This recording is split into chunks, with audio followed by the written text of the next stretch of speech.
If I was to start my presentation speaking like this, how serious and intense would everyone feel this was about to be? Quite serious, right?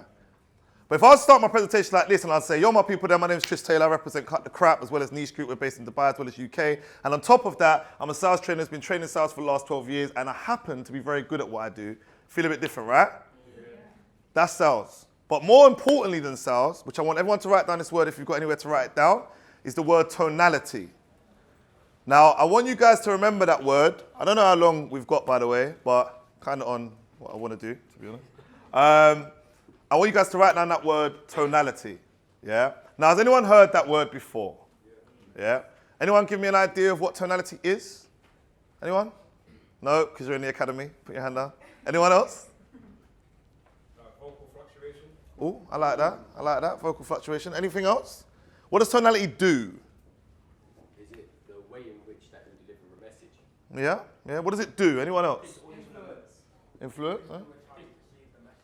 Yeah? Everyone's right, by the way. But I want you guys to write this down if you write down anything. Tonality is the body language you cannot see. Right? Tonality is the body language that you cannot see. That's the first thing. Now, the second thing, I want to ask everyone a question. If you had to pick one thing as the key to sales, what would it be? Anyone? Rapport building. Anyone else? Charisma. Anyone else? Structure. All valid points. Anyone else? Relationship management. Good point. One of the most important parts of sales is listening. Listening, yeah? Now the reason why is because you have 2 ears and 1 mouth. But we very rarely use them in that ratio. And the reason being is just simply because we think speaking is the key to sales. So most people get into sales roles, they get a script, they're handed it, they think they've got to say loads of words, got to be really energetic and sound like a cold caller. Hello there, I'm calling them. But 9 out of 10 times, most people receive that call and they think you are a cold caller. And 9 out of 10 times, it usually rubs people up the wrong way, right? So there's 2 things today I want you guys to remember: tonality and listening. I'm going to go further with the listening. What we call it in the Cut the Crap Sales Academy is active listening. There's a difference, right? A lot of people hear, but they don't listen. I'm going to give you an example of one. What I'm also going to do today is we're going to go through a live sales call. I'm not going to pitch anyone, but a client of mine has recorded his call, and I'm going to break it down for you. So it's probably going to be about 10 minutes, maybe 15. So to give you guys a bit of a background, basically the company does really well, and they're a company that goes into nightclubs and events, and they do shot girling. So everyone knows people that come around with the shots, right? That's what the company does. So it's a client of ours. And I'm training on one of their staff on sales. So what this call is fairly cold. Actually, no, this is actually a cold call. And he is pitching one of the nightclubs in their surrounding area. Talk to me. What's a cold call? What is a cold call? We'll get there in a minute. What he's doing is is everyone aware of what a cold call is actually? No? Okay, fair, touche. So a phone call to someone who does not expect it, does not know who you are, and did not ask for it, right? I'm sure we've all had a phone call before that's like, can I just do a quick survey? I just want to ask you if how's your internet providing going? Yeah, that kind of vibe. So that's a cold call, generally speaking. Warm call is when they have shown an interest, they've registered their information, they're either waiting for it or they've asked for it, right? So to give you some context, this is a cold call, and this is someone, his name is Hakeem, and he is calling a company and the aim of his call is to get them to commit to working with his company. Company does very well. They turn over about 1.2 million a year. Very, very good company. But this is a cold call and he faces a bit of difficulty. Now, the reason I'm showing you guys this is because I want to show you the sales skills live. Everyone can come up here and tell you great things that's regurgitated, right? I happen to have a long time and a lot of experience in the trenches of sales. Real reps, million cold calls, minimum. So I want to show you guys rather than just tell you, right? Selector. Turn down a little bit. No, I'm struggling with the tech. Go on. You can tell he's a salesman, not tech. A little bit more.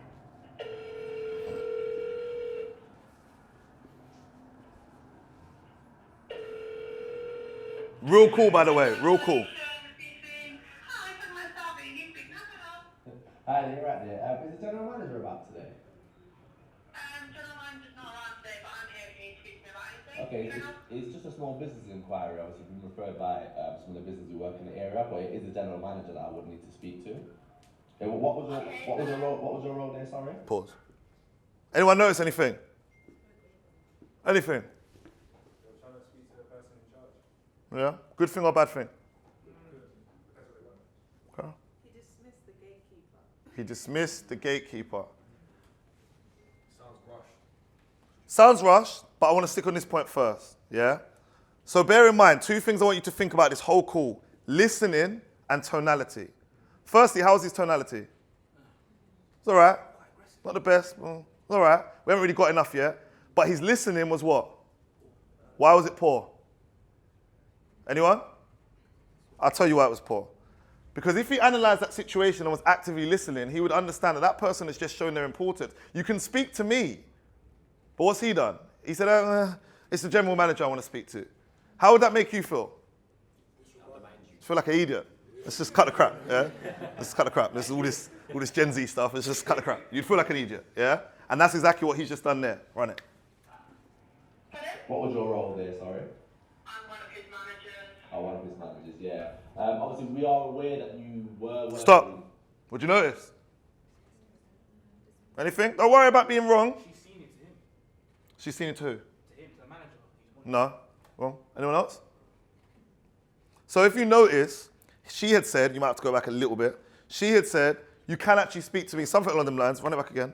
And his tonality towards that was, you're an idiot.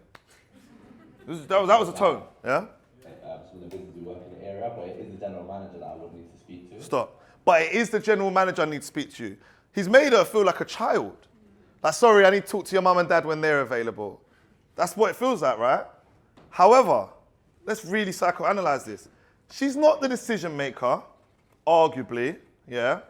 But it doesn't mean that she's not worth speaking to. She's still a human being. And she's probably next in command to the decision maker. So for you to get to the decision maker, what do you think you're going to have to do? You have to influence the gatekeeper. This is a gatekeeper, by the way. For anyone who's new to sales, this is a gatekeeper. Run it. Yeah, well, what was your role there? Sorry. What was your role there? Sorry. I'm one of his managers. Oh, one of his managers. Yeah. Obviously, we are aware. One that of his you managers, were working underneath. with shop girls at one point. I mean, obviously, work with Black Fat Cats and a few other places that did say that you might actually need some. Stop. Again, no one needs to be right. I don't expect you guys to be sales experts. Did anyone notice anything there? Referencing. Elaborate. He's alluding to the fact that he knows either A, his competitors or someone that they're credible. 100%. And referencing that. So the man is obviously in sales, right? So what he's done is he said that we were speaking to XYZ and they've said you need what we have. Now, someone else who's not necessarily in sales, tell me why that would be good. Anyone? Like familiarity. Familiarity? Anything else? Jones? Way too complex. So I'll give you a prime example. If I get a random phone call and he says, yo, bro, Cam gave me your number to call you. I'm disarmed. It's Cam's my guy, right? Someone has called me and said, yo, bro. Yeah? So effectively, there's familiarity, but he's also helped to bring down the resistance. So, do you know what day he'll be? Is it he or she, the manager? Him. Sean. Sean, yeah. Do you know what day he'll Stop. be around? Anyone notice anything about her? She seems a bit irritated. She's cut out already. Because she's been made to feel like an idiot. Yeah? She feels like you are taking me for an idiot. I actually have got some power around here, and you're dismissing me. So it's very important that if you are ever in a sales environment, that if you do have a gatekeeper, because you will, especially if you're cold calling, that you treat them with a certain level of respect. Because guess what? You want to get somewhere, right? That's like you trying to move to a girl and her friend don't like you. You're doomed, right? And you want some, I'm not talking to you, I'm talking to her. That's the best friend. She will tell her we're going home now. Yeah? Let's go. Let me just double check for you. I can tell you, I feel like I'm allowed to tell you this. I feel I'm allowed to tell you this. We do have shop girls at the moment. And what company is that with? Oh, well, I can tell you that. Stop. Now I want you to think about tonality. He just asked her, what company is that with, right? That's a bit invasive, yeah? The way he asked her was the problem, not what he asked. Now, he could have said that in a different way. He said, what company was that with? Bit confrontational. He could have said, oh, really? Oh, which company is that with that you're working with? Way different to what company was that with? Oh, really? Which company is that? What company is that with? Do you see the difference in tonality? Yeah? How's that going? That's brilliant though. How's that going for you guys? In my opinion, good, yeah. Okay, that's amazing. He might think differently though, so. Yeah. I mean, obviously that's amazing that you've got shop girls in, so obviously we know that it does help them obviously, have better client engagement, more social media stuff, and more money for the business. And obviously we are a company that we work on a lot of sites, a lot of Stonegate sites, and we've actually been producing very good results for these companies. So I'm pretty sure. Go on. What companies do you work for? Stop. Now, I'm going to be really pedantic here, yeah? Something about sales, and if something else for you guys to write down, is every word matters. Every word. Which generally, if you master sales, you become like that in real life. Pedantic. So if you notice, go back just a little bit, please, bro. It's a little bit. Producing very good results for these companies. So I'm pretty sure. Go on. Stop. Go on. Go on. Who are you talking to? You've called me.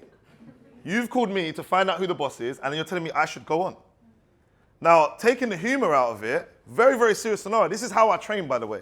This is how I train corporate, B2B, B2C, anyone. This is how I train. I don't change. I don't come in suit and ties. That's why we call it cut the crap sales, right? Reason being is because most salespeople beat around the bush. There's all these amazing, like, this is the best campaign and follow this script and all this cheesy stuff that 9 out of 10 times isn't actually what you need to be able to master sales. Hence the term cut the crap. Remove all the fluff and think about the person. So, going back to this, go on.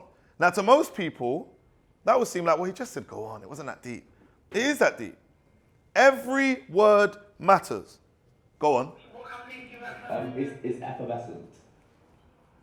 Effervescent entertainment. So we do like Fat Cats, we do like Club Republic, we do like Leicester, Derby, Nottingham, Nuneaton, a few sites in Birmingham, some in, we've got one in Liverpool, one in Portsmouth. What do we notice? A lot of ums. Anything else? Come, let's criticize him. Anything else? Sounds unsure. Any good parts?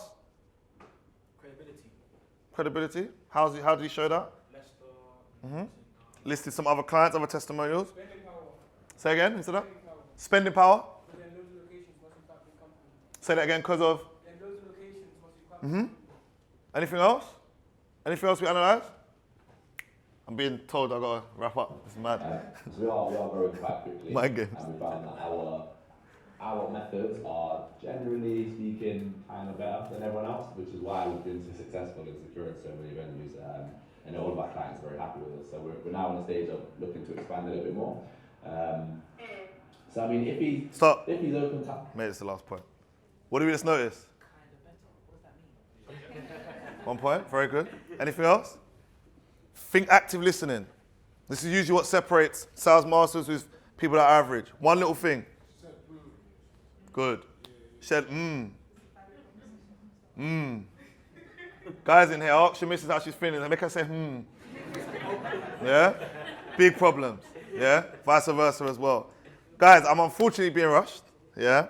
So, I'm going to just get straight to the point. If you guys do have an understanding or want to have an understanding of what we do, you can see here, these are 3 takeaways, but there's loads more where that comes from. I'm sure you can tell that by now, yeah? We didn't really come here with a pushy, salesy approach. It's all we just came from Dubai, man. It's a relaxed life out there, yeah? So look, other than that, thank you everyone who's come out today. Big up Gen Z. Follow us on the socials, Tris Taylor, Can Get Rich, and CTC Sales Academy. If you've got any further questions, we're still going to be hanging around. Other than that, big up the Gen Z people. I'm John. Yes, my brother. You do sales? No. You switched on, no? You switched on now. You switched on. Is it? Sick. Now you switched on, bro. I can't lie. You switched on. You switched on. Yes, bro. Nice one, my brother. Thank you, man. We'll talk anyway, bro. Yeah, love. I know, man. I'm fuming, bro. I can't lie. I'm actually fuming right now. Yeah. Did you missed the first? You missed our talking there. Okay, cool. But you're switched on, bro.